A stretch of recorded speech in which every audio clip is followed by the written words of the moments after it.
Finally, it's here, Whisky Live 2012 in New York City. If you think this is just an old whiskey show, think again. There are whiskies from all over the world. Scotch whiskey, Irish whiskey, of course American bourbons, Canadian whiskey, and brand new this year, there's even a Swedish whiskey. As well as all the whiskies, there's amazing live entertainment. There's some fabulous food that's available for all the guests. And also new this year is Whisky Live Cocktails, which will give a lot of the patrons an opportunity to taste cocktails made from whiskey themselves. So, let's go check it out.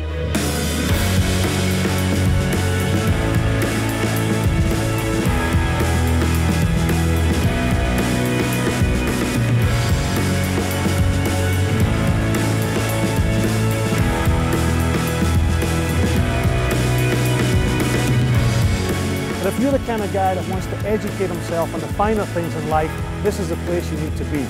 You get to taste whiskies from all around the world, you'll learn how to correctly drink them, you'll learn a little bit of the history and the craftsmanship behind them, and you'll hobnob with some of the finest people in New York City.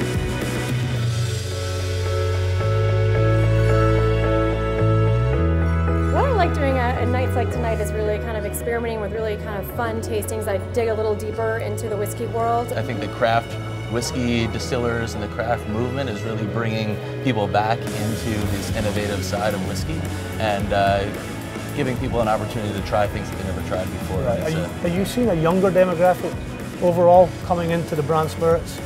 Yeah, younger and also female, which is really where we're doing this this tasting here. I think it's a really cool thing to start to see younger people going from beer and shots over to highly or delicious and craft spirits.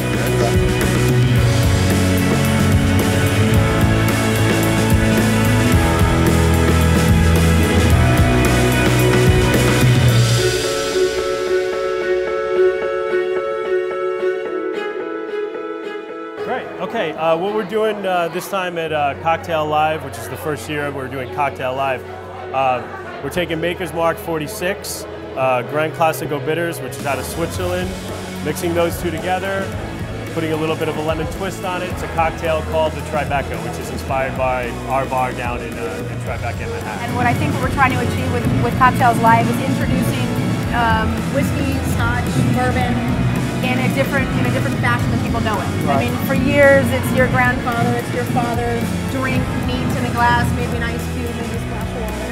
And now we're coming into an era where it's like we're making cocktails, we're making it user-friendly. You expected the demographic to be a bunch of old men drinking whiskey. Typically, that's the idea. Not necessarily old, right? But I did expect it to be mostly men. Okay, so now that you're here, yes. Did it surprise you a little?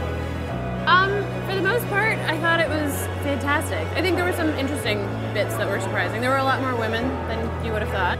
So, a success overall, and we hope to see you next year at Whisky Live New York.